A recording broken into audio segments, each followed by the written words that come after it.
Ils disent que l'intuition d'une femme ne se trompe jamais, mais parfois j'aurais souhaité que la mienne m'ait fait défaut. Je m'appelle Catherine. J'ai 46 ans et je suis mariée à Marcus depuis 23 ans. La lumière du soir filtrait à travers la fenêtre de notre cuisine tandis que je triais le panier à linge. La maison semblait vide malgré son espace, trop calme pour une maison qui autrefois bourdonnait de conversations et de rires. Dehors, les feuilles d'automne dérivaient devant la vitre, et j'entendais le bourdonnement lointain de la télévision de notre voisin à travers les murs fins. Marcus s'était entraîné de nouveau ce soir-là. Il y a 6 mois, cela avait commencé 2 fois par semaine, puis 3 fois. Maintenant, c'était presque quotidien. J'ai besoin de me remettre en forme, Catherine, avait-il dit en tapotant son ventre à peine perceptible. Je ne rajeunis pas. À 48 ans, il était toujours beau, des cheveux poivre et sel, des épaules fortes, le genre d'assurance qui m'avait attiré à l'université. Mais quelque chose semblait différent. La façon dont il se précipitait pour prendre une douche immédiatement après son retour à la maison, la nouvelle eau de Cologne qui persistait dans sa voiture, le sac de sport qu'il gardait comme des secrets d'État, le rapportant toujours directement dans la chambre avant que je puisse proposer de laver ses vêtements. Ce soir-là, la curiosité a gagné. J'ai ouvert le sac en cuir noir qu'il avait laissé près de la porte d'entrée. À l'intérieur, des vêtements de sport qui ne sentaient pas la sueur, des barres énergétiques qui semblaient intactes, et au fond, enveloppées dans une serviette, une petite boîte de préservatifs et une bouteille de Viagra. Mes mains tremblaient en tenant la preuve. Pas de colère, cela viendrait plus tard du poids écrasant de la confirmation, le genre de douleur qui commence dans votre estomac et s'étend vers l'extérieur jusqu'à ce que même le bout de vos doigts vous fasse mal. Nous n'avions pas eu de relations intimes depuis 4 mois. Marcus invoquait le stress du travail, la fatigue de sa nouvelle routine d'exercice. J'avais accepté ses explications, me sentant même coupable de vouloir plus de connexion. Maintenant, je comprenais pourquoi notre chambre était devenue un endroit où nous ne faisions que dormir. J'ai soigneusement réemballé les articles, les ai placés exactement là où je les avais trouvés et refermé le sac. Puis je me suis assise à notre table de cuisine, fixant le compotier en céramique que sa mère nous avait offert pour notre 10e anniversaire de mariage, et j'ai commencé à planifier. Au cours des 2 semaines suivantes, je suis devenu une détective dans mon propre mariage. Les preuves s'accumulaient comme des gouttes d'eau qui finissent par devenir un déluge. Des reçus de restaurants de chez Romano, notre endroit spécial pour les occasions, pour des dîners pour 2 les soirs où Marcus prétendait être à la salle de sport, $127,50. Pour des repas que je n'ai jamais goûtés.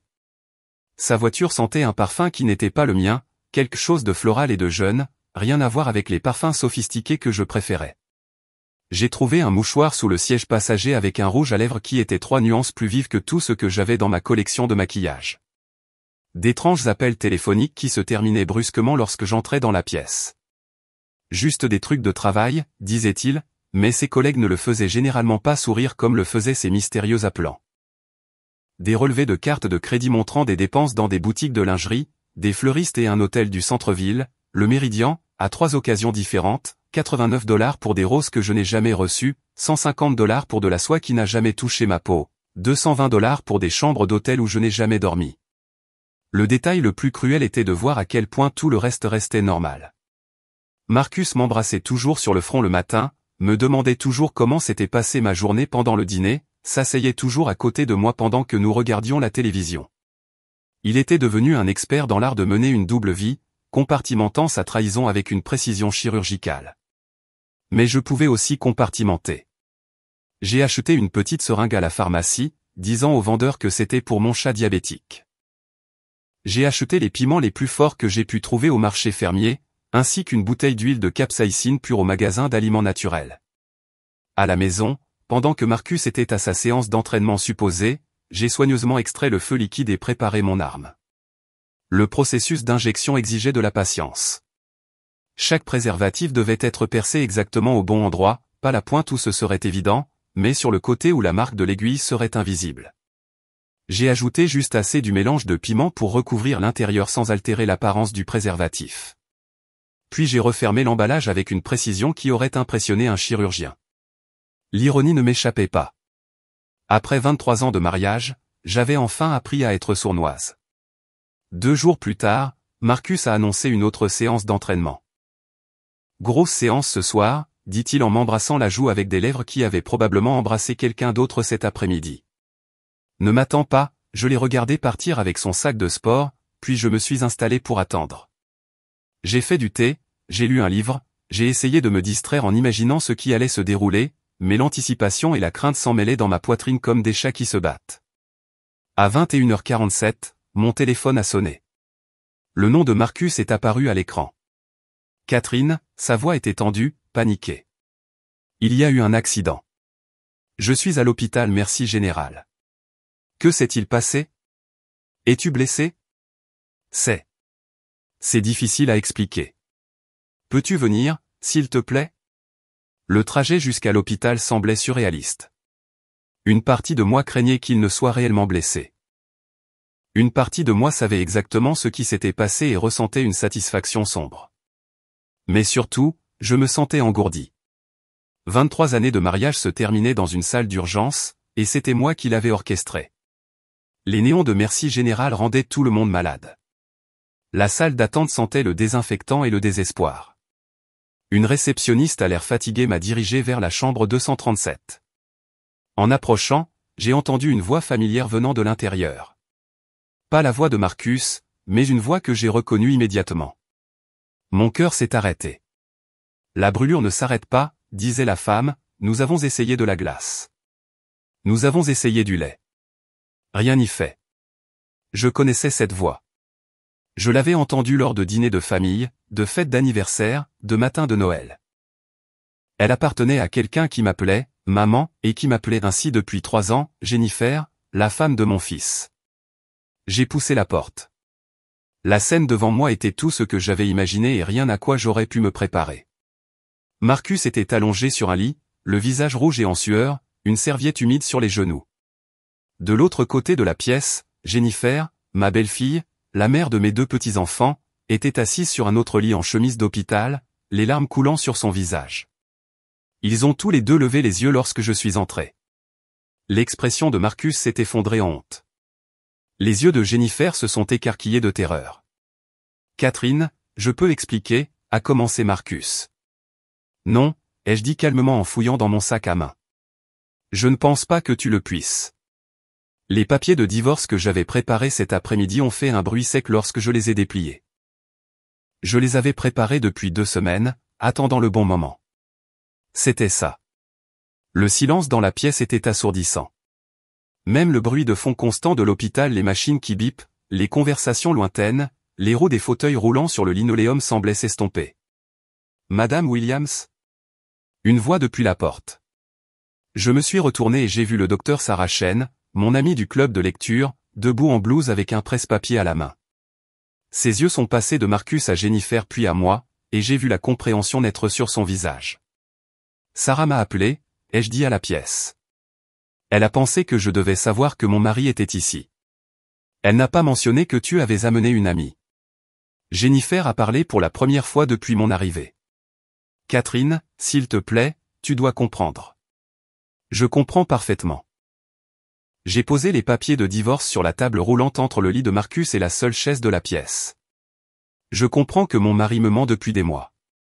Je comprends que ma belle-fille a trahi non seulement son mariage, mais toute notre famille. Et je comprends que vous êtes tous les 2 ici à cause des choix que vous avez faits. Marcus a essayé de se redresser.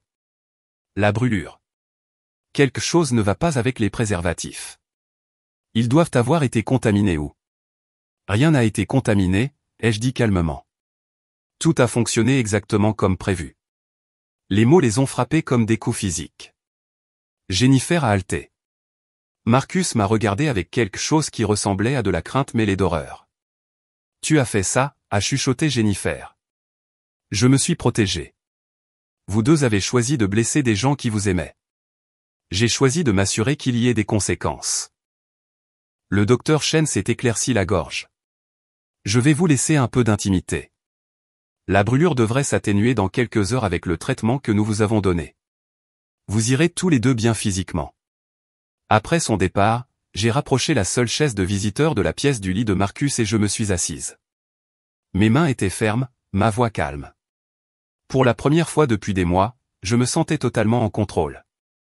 23 ans, ai-je dit à Marcus. Je t'ai donné 23 ans de fidélité, de soutien et d'amour. J'ai élevé tes enfants, entretenu ta maison, soutenu ta carrière, et c'est comme ça que tu me remercies. Catherine, s'il te plaît. Je n'ai pas fini.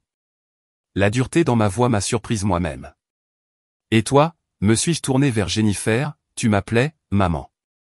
Tu t'es assise à ma table tous les dimanches pendant 3 ans. Tu m'as laissé garder tes enfants pendant que tu faisais ça. Tu m'as serré dans tes bras à Noël tout en prévoyant de détruire mon mariage. Jennifer sanglotait maintenant. Je n'ai jamais voulu que cela arrive. C'est juste.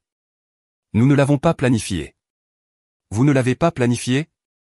Vous vous rencontrez à l'hôtel Méridien depuis 2 mois. Vous avez dîné chez Romano 6 fois. Marcus t'a acheté de la lingerie à la boutique Vivian. Dis-moi quelle partie de cela n'était pas planifiée. Les détails précis les ont frappés comme des gifles. J'ai observé leur visage lorsqu'ils ont réalisé combien j'en savais, depuis combien de temps j'observais, avec quel soin j'avais documenté leur trahison. Depuis combien de temps le sais-tu? A demandé Marcus. Assez longtemps pour prendre des décisions concernant mon avenir. Des décisions qui ne vous incluent ni l'un ni l'autre. J'ai saisi les papiers de divorce et les ai placés directement dans les mains de Marcus. Ce mariage est terminé.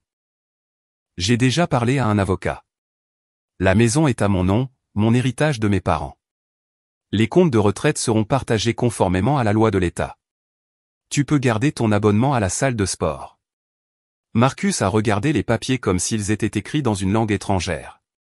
Catherine, nous pouvons surmonter cela. Du conseil, de la thérapie. Certaines choses ne peuvent pas être surmontées, Marcus. Certaines trahisons sont trop complètes. Je me suis levé et je les ai regardés tous les deux. Dans 15 minutes, je vais appeler Michael et lui dire que sa femme est ici. Je vous laisse décider quelle part de vérité il a besoin de savoir, mais il va savoir quelque chose. Et demain matin, j'appelle un serrurier. Les sanglots de Jennifer sont devenus des lamentations. S'il te plaît, Catherine, pense aux enfants. Pense à la famille. Je pense à la famille. Je pense à la façon dont tu l'as détruite. La marche de la chambre 237 au hall de l'hôpital m'a semblé durer 1 kilomètre. Chaque pas résonnait dans le couloir stérile, le son se mélangeant au bip lointain des machines et aux douces conversations des infirmières de nuit. J'ai trouvé un coin tranquille dans la salle d'attente familiale et j'ai appelé mon fils, Michael. Le téléphone a sonné 4 fois avant que sa voix endormie ne réponde. Maman, il est presque 11 heures. Tout va bien? Michael, j'ai besoin que tu viennes à l'hôpital Merci Général, chambre 237. Quoi? Es-tu blessé? Est-ce que... Papa? Nous allons tous bien physiquement, mais il y a quelque chose que tu dois voir. Maman, tu me fais peur. Que se passe-t-il? J'ai fermé les yeux. Comment dire à son enfant que son conjoint a été infidèle? Comment expliquer que leur père est celui avec qui elle a choisi de les trahir? Jennifer est ici à l'hôpital. Elle est ici avec ton père.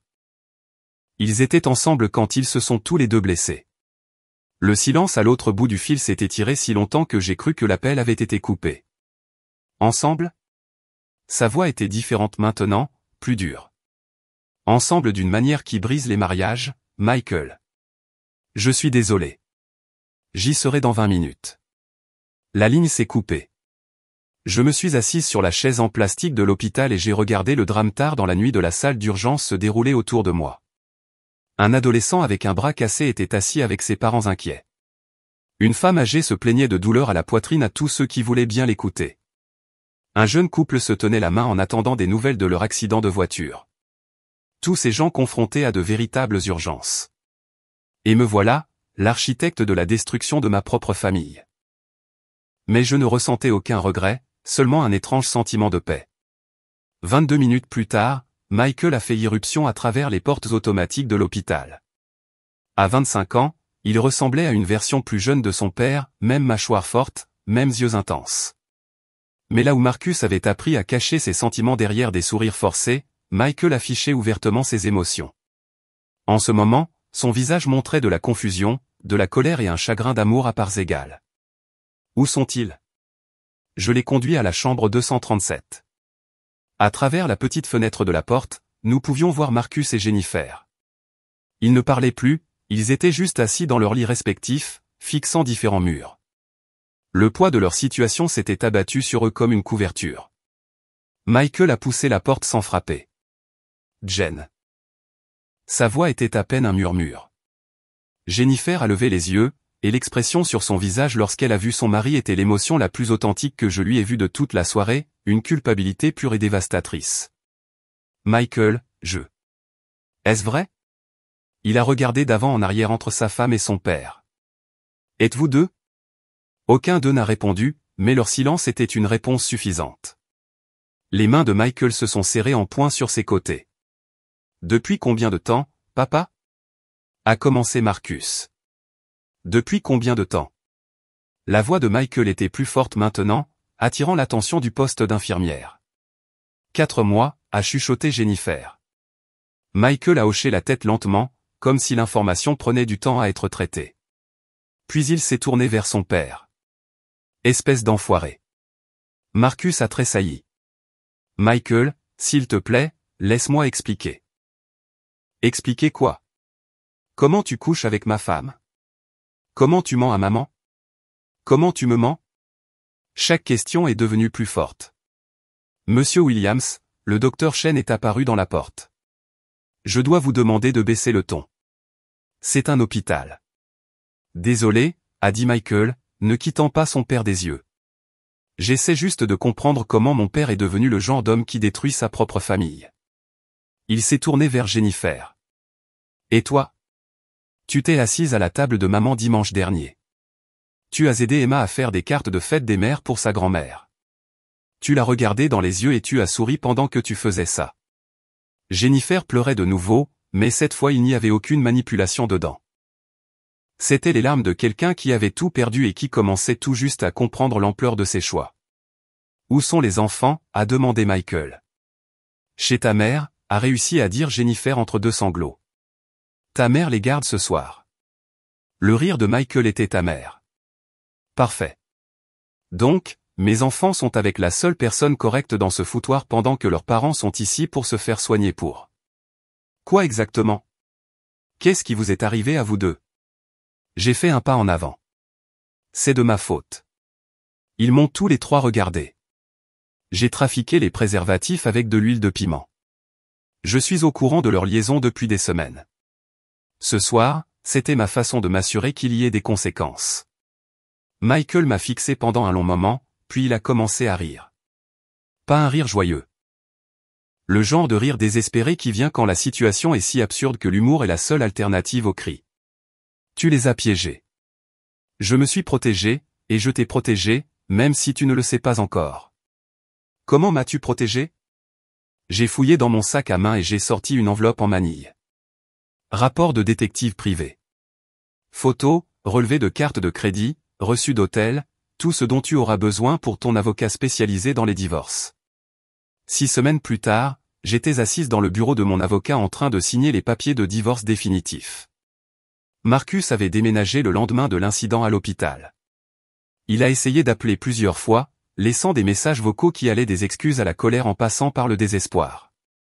J'avais écouté les premiers, puis j'avais bloqué son numéro.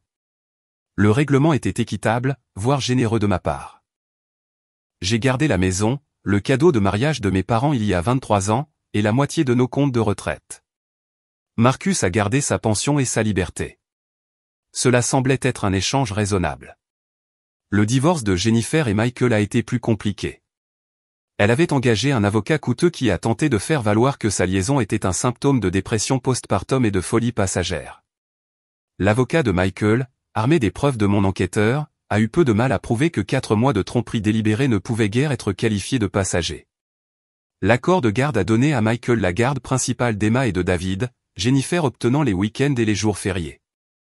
Elle était retournée vivre chez ses parents de l'autre côté de la ville et avait accepté un emploi dans un cabinet dentaire.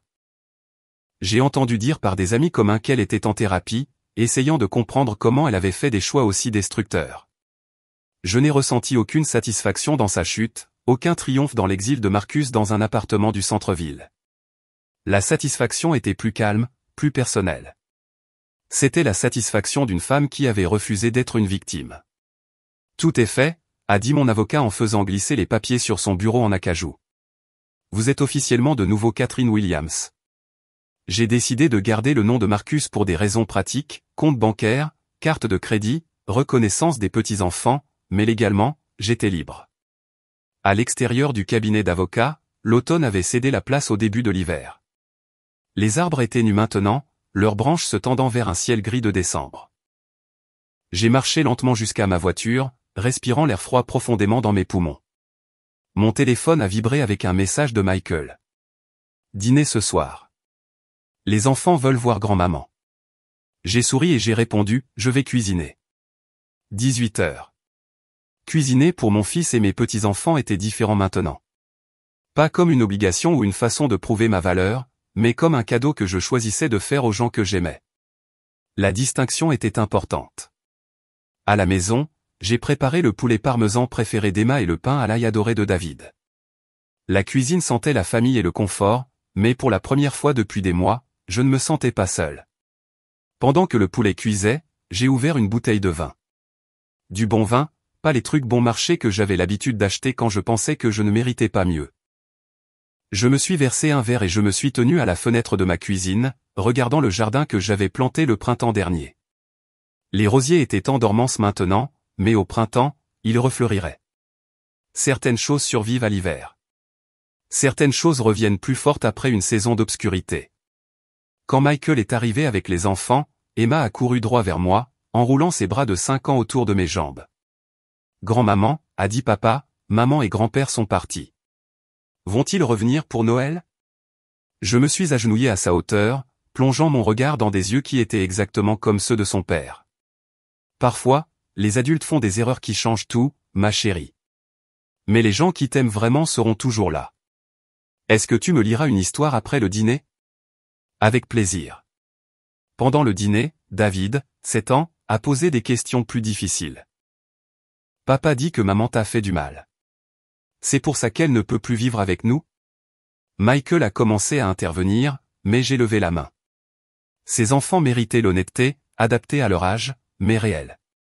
Votre maman a fait des choix qui ont blessé toute notre famille. Parfois, quand les gens se blessent très fort, ils ne peuvent plus vivre ensemble. Mais ça ne veut pas dire qu'elle ne vous aime pas, et ça ne veut pas dire que qui que ce soit a mal agi. Est-ce que grand-père a fait de mauvais choix aussi? Oui, il en a fait. Est-ce que tu es triste? J'ai considéré la question sérieusement. J'étais très triste. Mais maintenant, je suis plutôt soulagé. Après le dîner, Michael m'a aidé à faire la vaisselle pendant que les enfants jouaient dans le salon. Comment vas-tu vraiment, maman? Mieux que je ne l'aurais pensé. Pire que je ne l'aurais espéré, mais ça va. Je n'arrête pas de penser que j'aurais dû le voir. J'aurais dû savoir ce qui se passait. Michael, regarde-moi. J'ai attendu qu'il croise mon regard. Ce n'est pas de ta faute. Ta femme et ton père ont fait des choix qui ont détruit ta famille. Tu étais un mari et un fils aimant. Il n'y a pas de honte à ça. Est-ce que tu es en colère contre moi parce que je ne t'ai pas protégé? La question m'a un peu brisé le cœur. Oh, mon chéri, tu ne me protèges pas. Je me protège moi-même. C'est ce que j'ai appris de tout ça, que je suis plus forte que je ne le pensais. Ce soir-là, après le départ de Michael et des enfants, j'ai pris un bain chaud et je me suis permis de penser à l'avenir. Pour la première fois depuis 23 ans, je pouvais aller où je voulais, faire ce que je voulais, être qui je voulais être. La femme qui avait découvert ses préservatifs il y a 6 semaines avait peur d'être seule. La femme assise dans cette baignoire commençait à voir la solitude comme une liberté. En mars, j'avais développé de nouvelles habitudes, des promenades matinales dans le quartier, où je remarquais des choses qui m'avaient échappé pendant des années, la façon dont les jonquilles de Madame Henderson sortaient plus tôt que celles de tout le monde, la ferronnerie complexe des vieilles maisons victoriennes, le café qui avait ouvert à 2 pâtés de maison pendant que j'étais occupé à être une épouse. J'ai rejoint un club de lecture à la bibliothèque, quelque chose que j'avais toujours voulu faire, mais je n'en avais jamais eu le temps quand mes soirées appartenaient à l'emploi du temps de Marcus. J'ai suivi un cours de poterie au collège communautaire. J'ai fait du bénévolat au programme d'alphabétisation des enfants, lisant à des enfants de maternelle qui pensaient que j'étais la personne la plus fascinante du monde simplement parce que je pouvais donner vie aux livres d'images. La maison était différente maintenant, plus légère en quelque sorte, bien que plus vide. J'avais redécoré la chambre principale, remplaçant les lourds rideaux bordeaux que Marcus préférait par des panneaux de lin blanc qui laissaient entrer plus de lumière. J'avais complètement retiré la télévision de la chambre, récupérant l'espace pour la lecture et le repos. Michael amenait les enfants tous les dimanches, et Jennifer venait les chercher à l'école le mercredi après-midi. Nous avions mis au point un arrangement civil qui faisait passer les besoins d'Emma et de David en premier. Jennifer et moi ne parlions pas beaucoup, mais quand nous le faisions, c'était cordial. Je n'avais pas besoin de la punir davantage. Ses choix avaient entraîné leurs propres conséquences. Marcus avait essayé de me contacter à plusieurs reprises par l'intermédiaire d'amis communs. Il voulait s'excuser, expliquer, réparer les choses d'une manière ou d'une autre. Je n'étais pas intéressé par ses explications ou ses excuses. Certaines trahisons étaient trop complètes pour être pardonnées, et j'avais dépassé le besoin de ses remords ou de sa compréhension. Un mercredi au début du mois d'avril, alors que je quittais l'atelier de poterie avec les mains encore légèrement tachées d'argile, j'ai littéralement heurté quelqu'un devant le café. « Je suis tellement désolé », ai-je dit, en levant les yeux vers un homme de mon âge avec des yeux doux et des cheveux grisonnants. Je ne regardais pas où j'allais. Pas de mal. Belle soirée pour une promenade. Il avait raison. L'air était chaud mais pas humide, et l'odeur des cerisiers en fleurs se mélangeait à l'arôme du café de la boutique derrière nous. « Êtes-vous Catherine Williams du club de lecture ?» a-t-il demandé. « Je suis David Martinez. » J'ai pensé à m'inscrire, mais je ne savais pas si c'était trop intimidant pour quelqu'un qui lit surtout de l'histoire militaire. J'ai ri. Nous venons de finir de nous disputer pour savoir si Jane Austen était une féministe secrète ou juste une bonne conteuse. Je pense que vous vous intégreriez parfaitement. Voudriez-vous prendre un café et m'en dire plus à ce sujet? Je promets de ne pas vous ennuyer avec des histoires sur la guerre de sécession.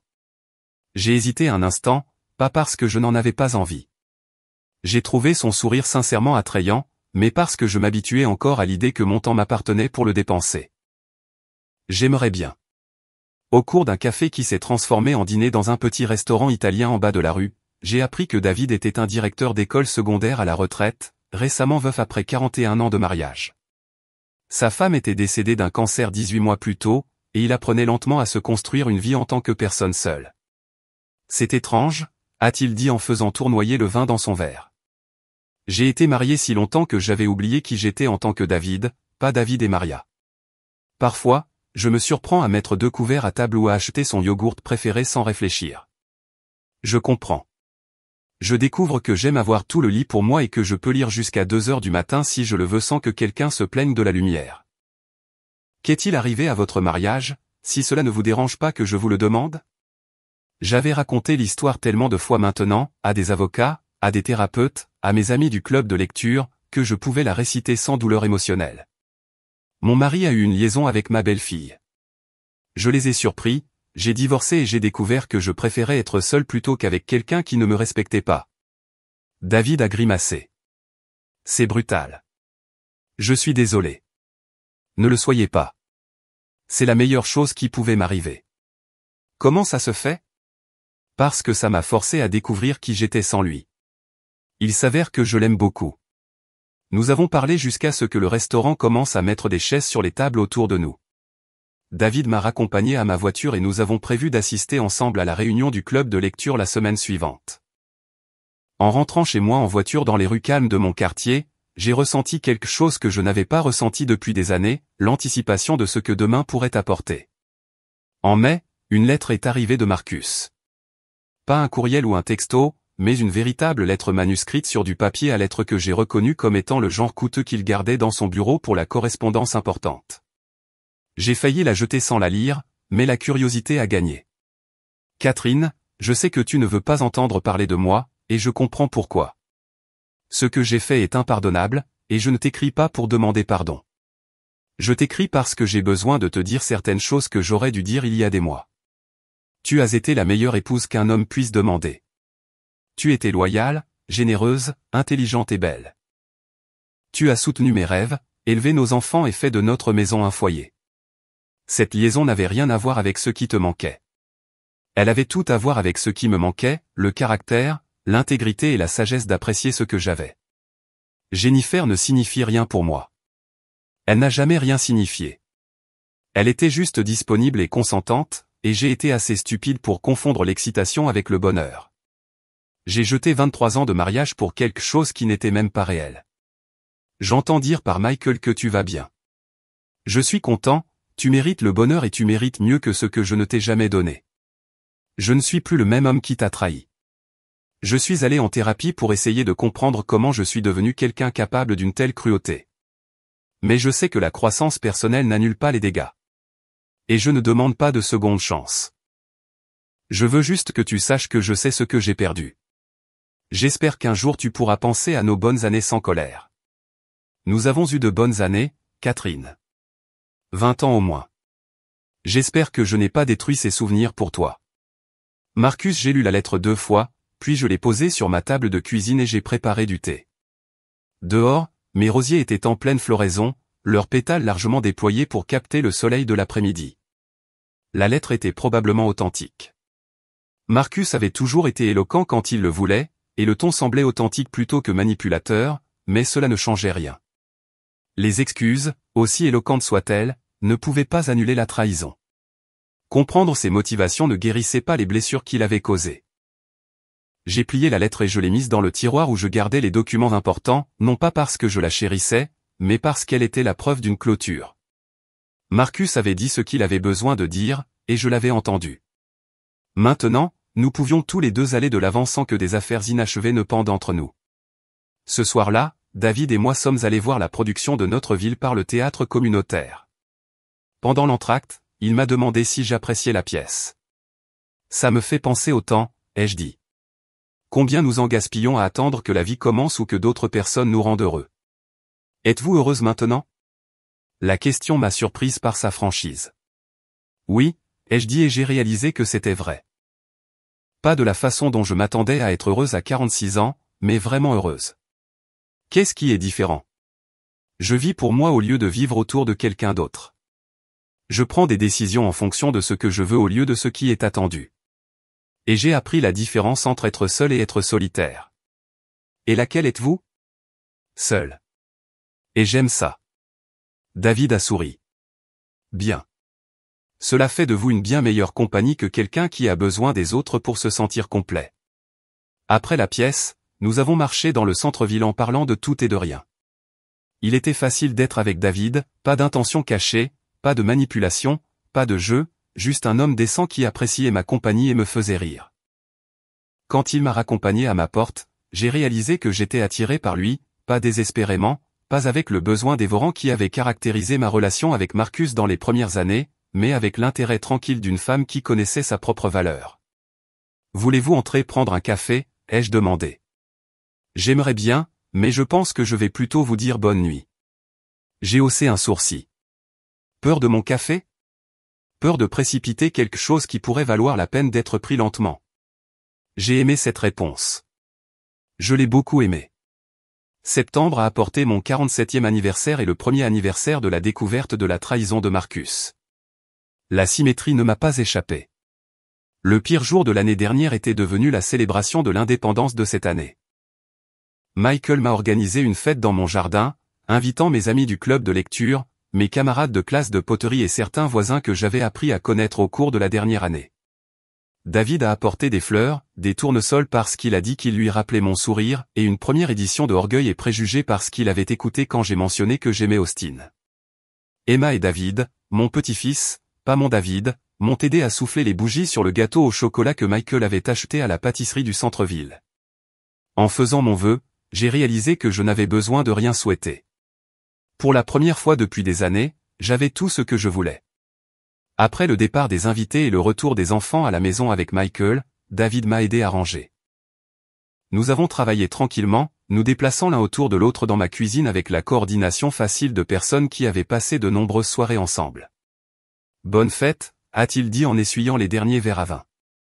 Je n'aurais jamais pensé que j'aimerais être le centre de l'attention, mais c'était amusant. Tu sembles différent ce soir. Plus léger. J'ai considéré son observation. Il y a un an aujourd'hui, j'ai découvert que mon mari me trompait. Je pensais que ma vie était finie.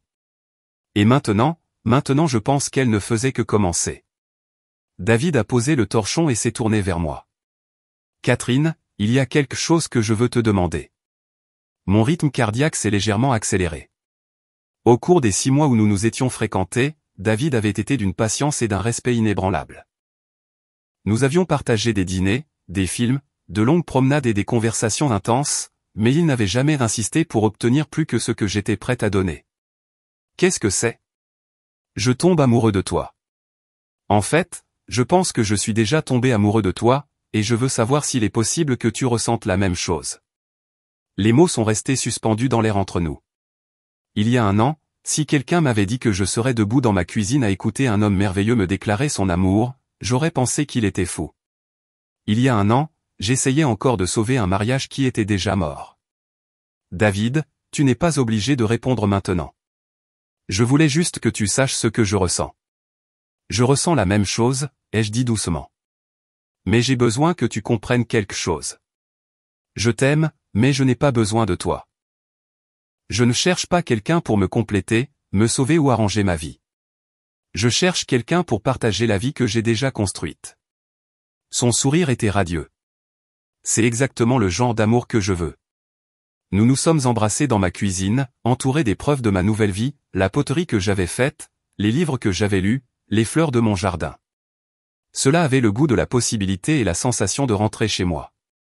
Plus tard ce soir-là, après le retour de David chez lui, nous prenions les choses lentement. Souvenez-vous, je me suis assise sur mon porche arrière avec un verre de vin et j'ai pensé à l'étrange trajectoire de l'année écoulée. La femme qui avait trouvé ses préservatifs avait été dévastée, en colère et effrayée. Elle s'était sentie victime de circonstances indépendantes de sa volonté. La femme assise sur ce porche n'était rien de tout cela. Elle était forte, indépendante et vraiment heureuse. La trahison de Marcus avait été un cadeau, même s'il ne le saurait jamais. Elle m'avait forcé à découvrir qui était Catherine Williams quand elle n'était pas l'épouse de Marcus ou la mère de Michael ou qui que ce soit d'autre. Il s'est avéré qu'elle était quelqu'un que j'aimais être. Mon téléphone a vibré avec un texto de Michael. Merci pour cette belle fête, maman. Papa a appelé aujourd'hui. J'ai répondu. Que voulait-il? Savoir si tu étais heureuse. Je lui ai dit que tu étais la plus heureuse que je t'ai jamais vue. J'ai souri et j'ai rangé le téléphone. Que Marcus se demande à quoi ressemblait mon bonheur. Qu'il imagine ce que son absence avait rendu possible. J'avais de meilleures choses à penser, comme la réunion du club de lecture de mardi où nous discuterions de mange, prix, et j'aurais réellement quelque chose de significatif à apporter sur le fait de se retrouver après une perte, comme le cours de poterie de jeudi où je commençais enfin à maîtriser le centrage de l'argile sur le tour, comme David, qui m'aimait non pas parce qu'il avait besoin de moi, mais parce qu'il aimait qui j'étais quand j'étais le plus moi-même, comme mes petits enfants qui apprenaient de mon exemple que les adultes pouvaient être résilients, que de mauvaises choses pouvaient mener à de bonnes choses, et que parfois la meilleure vengeance était simplement de bien vivre. Alors que j'étais assise là dans l'obscurité de mon jardin, entourée des roses que j'avais plantées et entretenues moi-même, j'ai réalisé que Marcus s'était trompé sur une chose dans sa lettre. Nous n'avions pas eu 20 bonnes années. Nous avions eu 20 années où je m'étais rabaissé pour m'adapter à ses besoins, où j'avais confondu devoir avec amour et soumission avec partenariat. L'année dernière avait été ma première année vraiment bonne depuis des décennies, et demain serait encore meilleure. Épilogue 2 ans plus tard. Le mariage était petit, juste la famille et les amis proches réunis dans mon jardin sous le chêne qui avait ombragé cette maison pendant 50 ans. Emma a dispersé des pétales de rose sur une allée de fortune, tandis que David, mon petit-fils, portait les alliances sur un petit coussin de velours, prenant son travail avec le plus grand sérieux. Je portais une robe simple de couleur crème que j'avais choisie parce que je l'aimais, pas parce qu'elle répondait aux attentes de qui que ce soit d'autre. David était beau dans son costume bleu marine, ses cheveux argentés captant la lumière du soleil de fin d'après-midi qui filtrait à travers les feuilles au-dessus de nous. Michael m'a accompagné dans l'allée, non pas pour me donner, mais pour montrer son soutien à mon choix de recommencer. Alors qu'il embrassait ma joue et prenait sa place au premier rang, j'ai vu des larmes dans ses yeux. « Tu es belle, maman » a-t-il murmuré. « Tu as l'air libre. » La cérémonie elle-même a duré 15 minutes. Nous avions écrit nos propres vœux, promettant de nous aimer sans nous perdre, de soutenir l'indépendance de l'autre et de construire quelque chose de nouveau ensemble, sans essayer de remplacer ce que nous avions chacun perdu. Lorsque le juge de paix nous a déclarés mari et femme, le baiser de David a été doux et sûr. Dans la petite foule, j'ai vu mes amis du club de lecture essuyer leurs yeux, mon professeur de poterie rayonnant de fierté et Madame Henderson de la rue prendre des photos avec son téléphone. Notamment absents étaient Marcus et Jennifer. Michael s'était demandé s'il devait inviter son père, mais j'avais facilité sa décision. Cette journée est consacrée à aller de l'avant, lui ai-je dit. Ton père représente le passé. La réception était un dîner partage sur de longues tables installées sous des guirlandes lumineuses que nous avions suspendues entre les arbres. Mon amie Sarah du club de lecture avait préparé ses célèbres lasagnes. La fille de David était venue d'Atlanta avec un tiramisu fait maison. Les enfants ont couru dans la cour avec des cierges magiques au coucher du soleil, leur rire se mêlant aux conversations des adultes qui avaient choisi de célébrer l'amour plutôt que la peur. Plus tard ce soir-là, après le départ du dernier invité et le coucher des enfants dans la chambre d'amis pour leur soirée pyjama avec grand-maman et grand-papa David, nous nous sommes assis sur la balançoire du porche qu'il avait installé au printemps dernier. Des regrets, a demandé David, son bras autour de mes épaules. Seulement d'avoir attendu si longtemps pour découvrir qui j'étais vraiment. Et qui est-ce? J'ai réfléchi sérieusement à la question. Quelqu'un qui n'a pas besoin d'être nécessaire. Quelqu'un qui peut aimer sans se perdre. Quelqu'un qui connaît la différence entre être bon et être utile. J'aime tous ces quelqu'un, même quand je suis têtue et indépendante et que je refuse de te laisser ouvrir les pots pour moi. Surtout alors. Nous nous sommes assis dans un silence confortable, regardant les dernières lueurs du soir s'estomper du ciel. Au loin, j'entendais la fontaine dans mon jardin, celle que j'avais installée avec l'argent de mon règlement de divorce à l'époque où j'apprenais à dépenser de l'argent pour des choses qui me rendaient heureuse. À quoi penses-tu? A demandé David. Marcus. David s'est légèrement tendu. Même après 2 ans de mariage, mon premier mari restait un sujet sensible. Pas de la façon dont tu le penses, ai-je dit rapidement. Je pensais à quel point je lui suis reconnaissante. Reconnaissante? Il m'a brisé le cœur si complètement que j'ai dû le reconstruire plus fort. Il a détruit ma vie si complètement que j'ai dû en créer une meilleure. Il m'a montré ce que je ne voulais pas si clairement que j'ai pu reconnaître ce que je voulais quand je l'ai trouvé. Tu es en train de dire que je devrais lui envoyer une carte de remerciement. J'ai ri. Peut-être devrions-nous tous les deux le faire. La vérité était que je n'avais pas pensé à Marcus depuis des mois. La dernière fois que j'en avais entendu parler, il fréquentait quelqu'un de nouveau, une femme de son bureau qui était plus proche de l'âge de Jennifer que du mien. Je ne ressentais aucune jalousie, aucune colère, aucune curiosité de savoir si cette relation durerait plus longtemps que sa liaison. Marcus appartenait à une version de moi-même qui n'existait plus. La femme qui avait trouvé ses préservatifs il y a 3 ans était quelqu'un qui se définissait par les besoins des autres. La femme assise sur cette balançoire de porche était quelqu'un qui avait appris à être complète seule et qui avait choisi de partager cette complétude avec quelqu'un qui l'appréciait. Veux-tu connaître un secret? Ai-je demandé à David. Toujours. Parfois, je me sens coupable d'être aussi heureuse, comme si je devais encore être en colère, amère ou brisée. Et à quoi penses-tu quand tu te sens comme ça? Que le bonheur n'est pas quelque chose que l'on gagne en souffrant. C'est quelque chose que l'on choisit en décidant qu'on le mérite. David a embrassé le sommet de ma tête. Rappelle-moi de raconter ça à ma fille. Elle est coincée dans un mauvais mariage depuis 5 ans parce qu'elle pense que partir serait abandonner. Peut-être a-t-elle besoin de trouver ses propres préservatifs dans un sac de sport. Catherine Williams Martinez, viens-tu de suggérer que le mari de ma fille devrait la tromper? J'ai suggéré que parfois nous avons besoin d'une poussée pour faire les changements que nous avons peur de faire seuls. Et si la poussée ne vient pas, alors nous devons nous pousser nous-mêmes. Alors que nous nous préparions pour le lit ce soir-là dans la chambre principale que j'avais redécorée 2 fois, une fois pour effacer Marcus et une fois pour accueillir David, j'ai aperçu mon reflet dans le miroir. La femme qui me regardait avait 49 ans avec des rides de rire autour des yeux et des fils d'argent dans ses cheveux bruns. Elle avait l'air confiante, satisfaite et complètement à l'aise dans sa peau. Elle ne ressemblait en rien à la femme qui avait été mariée à Marcus Williams. Elle ressemblait exactement à la femme dont David Martinez était tombé amoureux. « Pourquoi souris-tu » a demandé David, sortant de la salle de bain en pyjama. Je pensais juste que la vengeance est un plat qui se mange froid. Oh, et quelle était ta vengeance? Bien vivre, être heureuse. Refuser de laisser sa trahison me transformer en quelqu'un d'amer ou de brisé. Ce n'est pas de la vengeance, Catherine. C'est de la sagesse. C'est parfois la même chose. Ce soir-là, alors que j'étais allongé à côté de mon mari dans le lit que j'avais choisi dans la maison que j'avais récupérée, entouré de la vie que j'avais construite à partir des cendres de mon premier mariage, j'ai pensé à toutes les femmes qui pourraient lire cette histoire. Certaines d'entre elles pourraient trouver leur propre version de préservatif dans des sacs de sport. Certaines pourraient découvrir des frais de carte de crédit qu'elles n'ont pas fait ou des appels téléphoniques qui se terminent quand elles entrent dans la pièce. Certaines pourraient ressentir la lente érosion du respect et de l'intimité qui signale la mort d'un mariage. À ces femmes, je voulais dire ceci, vous êtes plus fortes que vous ne le pensez. Vous méritez mieux que ce que vous obtenez. Et parfois, la pire chose qui vous arrive s'avère être la meilleure chose qui aurait pu arriver. Mais vous devez être prête à vous sauver vous-même. Vous devez être prête à découvrir qui vous êtes quand vous n'essayez pas d'être qui quelqu'un d'autre a besoin que vous soyez. Vous devez être prête à vous choisir vous-même. L'huile de piment n'était que le début. La vraie vengeance était de devenir quelqu'un qui ne pourrait plus jamais être trahi, non pas parce qu'elle ne faisait pas confiance, mais parce qu'elle se faisait confiance avant tout. Et si tu es Marcus qui lit ceci quelque part, merci. Tu m'as appris que je pouvais survivre à tout.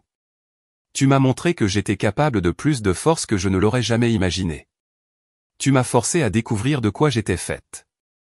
Il s'avère que je suis faite d'acier enveloppé de soie avec un noyau d'estime de soi absolue. C'est tout un cadeau, même si tu n'avais pas l'intention de le donner.